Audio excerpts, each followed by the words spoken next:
Hello అమ్ములు, hello కన్నాలు. మీ కథలు చెప్పే అక్కను వచ్చేసాను. ఈరోజు ఒక మంచి కథ చెప్పుకుందామే. ఆ కథ ఏంటంటే 3 చేపల కథ. చేపలంటే తెలుసు కదా, ఫిషెస్, మీకు ఇష్టమైనవి. అయితే ఒక కొలనులో చాలా చేపలు ఉండేవి. వాటిలో 3 చేపలు చాలా సఖ్యంగా ఉండేవి.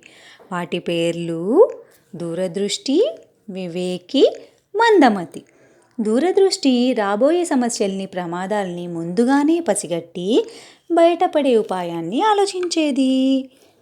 వివేకి అప్పటికప్పుడు సమయస్ఫూర్తితో ఏదో ఒక ఉపాయంతో తప్పించుకునేది. మందమతి ఏదో ఒకటి జరుగుతుందిలే అని ఊరుకునేది. ఒకసారి అనావృష్టి వల్ల చాలా కాలం వానలు కురవలేదు. కొలనులో నీరు తరిగిపోవడం మొదలుపెట్టింది. అది గమనించిన దూరదృష్టి తన 2 మిత్రులతో, కొలనులో నీరు ఇంకా తగ్గిపోతే చేపల వాళ్ళు మనల్ని సులభంగా పట్టుకుంటారు, అందుకని ఇప్పుడే బాగా నీరున్న వేరే కొలనులోకి వెళ్ళిపోదాం అని చెప్పింది. అప్పుడు వివేకి, ఇక్కడ ఎంతో సుఖంగా ఉంది, చేపల వాళ్ళు వచ్చినప్పుడు ఏదో ఒక ఉపాయంతో తప్పించుకోవచ్చులే అని దాటివేసింది. దూరదృష్టి కూడా ప్రాప్తకాలజ్ఞుణ్ణే సమర్థించింది అని అనుకుంటున్నారా? కాదు. దూరదృష్టి వీళ్ళ మాటలు వినకుండా తన పని తను చూసుకొని వేరే కొలంలోకి ముందు జాగ్రత్తగా వెళ్ళిపోయింది.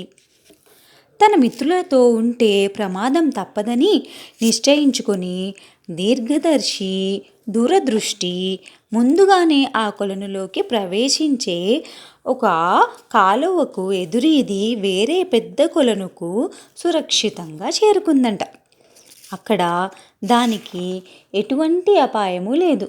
ఊహించినట్టుగానే కొలనులో నీరు బాగా తగ్గిపోయింది. జాలరులు రానే వచ్చారు. జాలరులంటే చేపలను పట్టేవాళ్ళన్నమాట. వలలు వేసి చేపల్ని పట్టసాగారు. ప్రాప్తకాలజ్ఞుడు అంటే ఎవరో తెలుసా?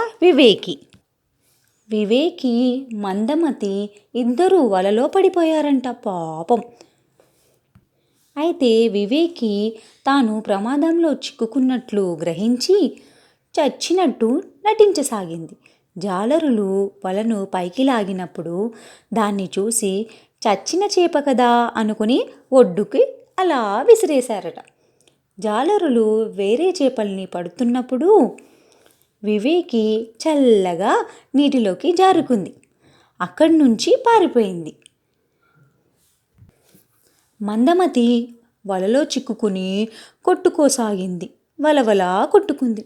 జాలరులు దాన్ని పట్టి తీసుకొని వెళ్ళిపోయారట. చూసారా పాపం, మందమతి వాళ్ళ వలలో చిక్కుకొని వెళ్ళిపోయింది. దీన్ని బట్టి ఈ కథలో మనకి తెలిసిన నీతి ఏంటో చెప్పనా? సమస్యలను ముందుగానే తెలుసుకోగలిగే బుద్ధిని అలవర్చుకోవడం ఉత్తమం. ఎవరిలాగా? దూరదృష్టిలాగా.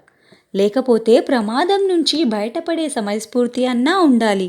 అది ఎవరిలాగా? వివేకిలాగా.